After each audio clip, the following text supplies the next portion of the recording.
जय हनुमान संकट मोचन नाम तिहारों, सोमवार से शनिवार शाम 7 बजे सिर्फ दंगल टीवी पर।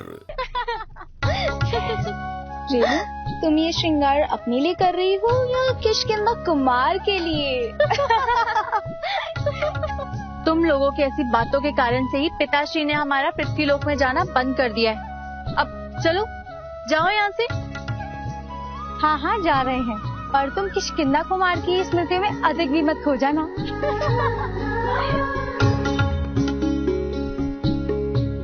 किष्किंधा कुमार अवश्य ही यही देवी रोमा है। मुझे चलकर बात करनी होगी। जय श्री राम। प्रणाम देवी रोमा।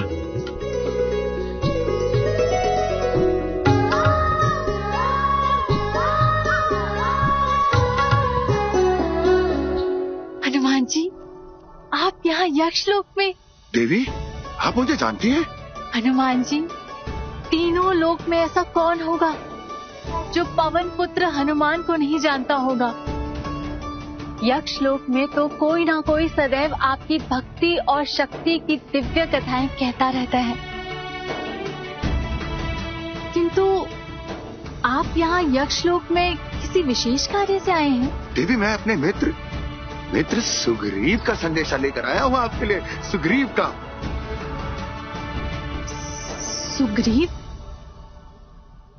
किंतु मैं किसी सुग्रीव को नहीं जानती। सुग्रीव को नहीं जानती?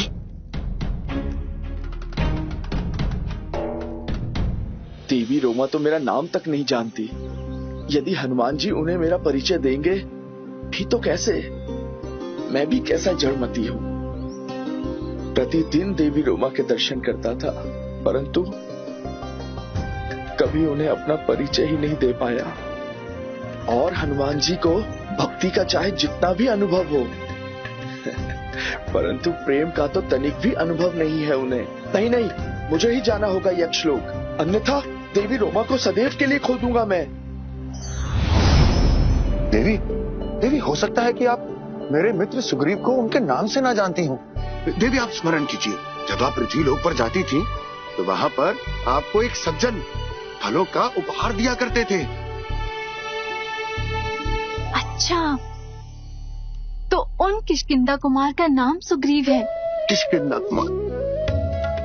किंतु उन्होंने मुझे कभी बताया ही नहीं। देवी, इसलिए तो उन्होंने मुझे यहाँ भेजा है, अपना संदेशा आप तक पहुँचाने के लिए। क्या संदेश भेजा आपके मित्र ने?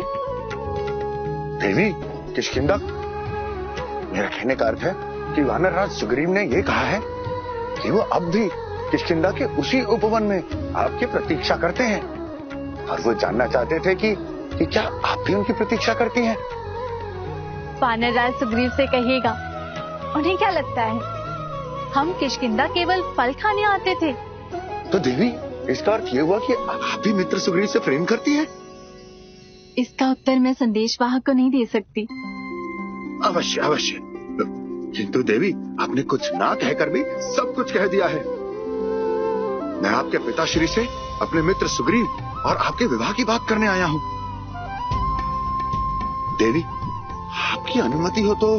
जिनके संदेशवाहक स्वयं ज्ञान और गुण के सागर हनुमान जी हो, ऐसे वानरराज सुग्रीव को भला कौन सी मना कर सकती है? जय श्री राम, जय श्री राम। देवी, मैं आपके लिए और अपने मित्र वानरराज सुग्रीव के लिए बहुत प्रसन्न हूँ। देवी, मुझे आज्ञा दीजिए, मुझे इस विषय में आपके पिताश्री से बात करनी होगी। जय श्री राम। जय श्री राम। महाबली हनुमान और यक्षलोक में, जिसकी कीर्ति गाथा संपूर्ण संसार में फैल रही है, आज पवन पुत्र हनुमान को यक्षलोक में देखकर मैं धन्य हो गया। यक्षराज, ये तो मेरा सौभाग्य है कि आज मुझे देवों के सेनापति से मिलने का सुअवसर प्राप्त हो रहा है। आइए, आसन ग्रहण कीजिए।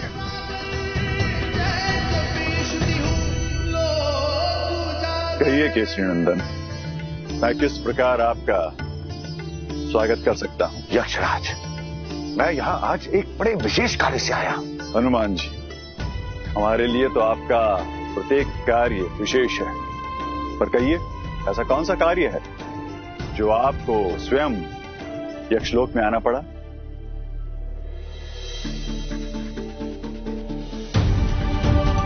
तो ये है देवी रोमा का शयन कक्ष।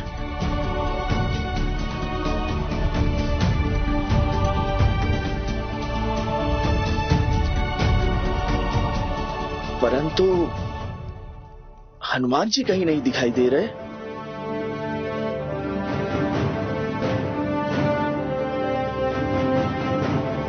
कौन हो तुम? लगता है पृथ्वी लोक का कोई गुप्तचर है। बंदी बना लो इसे।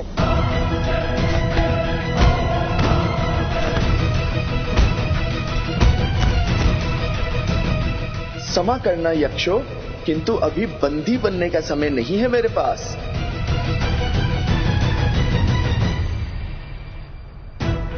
वो गुप्तचर दरबार की ओर गया है। हमें महाराज को उसकी सूचना सर्वप्रथम देनी होगी। यक्षराज, मैं आपकी पुत्री रोमा के लिए विवाह प्रस्ताव लेकर आया हूं।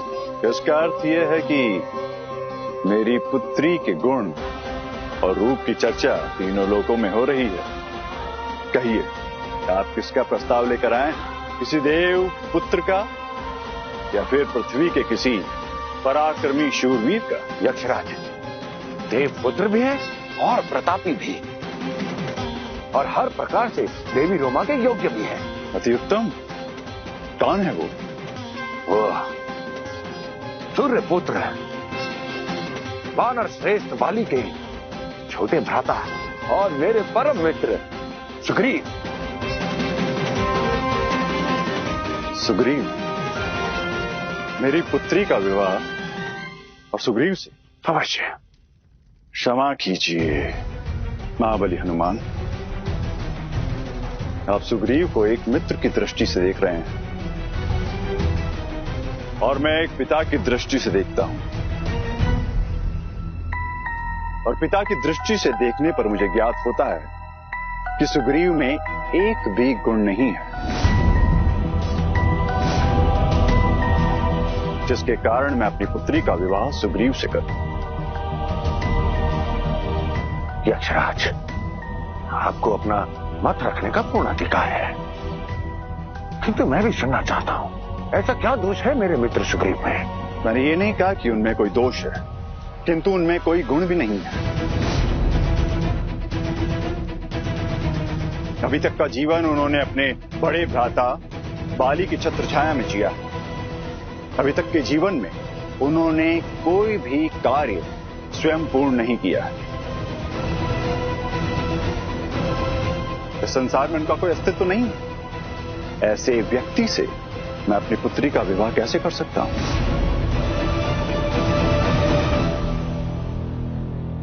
यक्षराज, वानरराज सुग्रीव और आपकी पुत्री देवी रोमा दोनों एक दूसरे से प्रेम करते हैं, और विवाह के लिए प्रेम से बढ़कर और क्या योग्यता होती है? असंभव। मेरी पुत्री मेरी आज्ञा के बिना किसी से प्रेम नहीं कर सकती।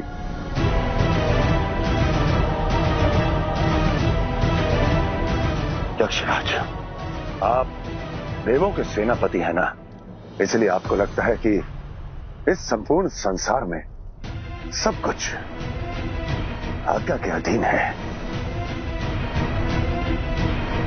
किंतु प्रेम किसी भी आज्ञा का अधीन नहीं है।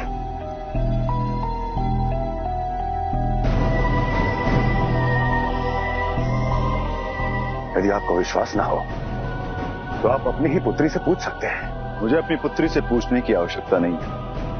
मुझे उस पर पूर्ण विश्वास है कि वो मेरी इच्छा के विरुद्ध नहीं जाएगी।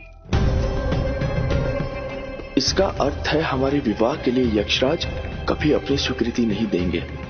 मुझे देवी रोमा से विवाह के लिए कोई और ही युक्ति लगानी होगी। और ये मेरा अंतिम निर्णय है कि सुग्रीव और रोमा का विवाह नहीं होगा।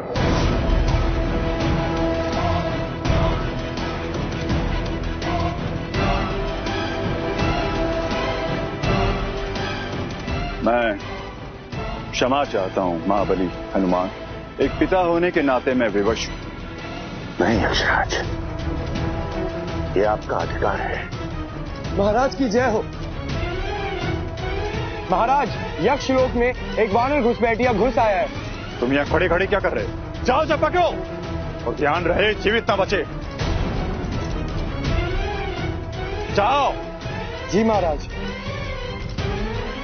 वानर गुप्तचर का यक्षलोक में क्या कार्य है?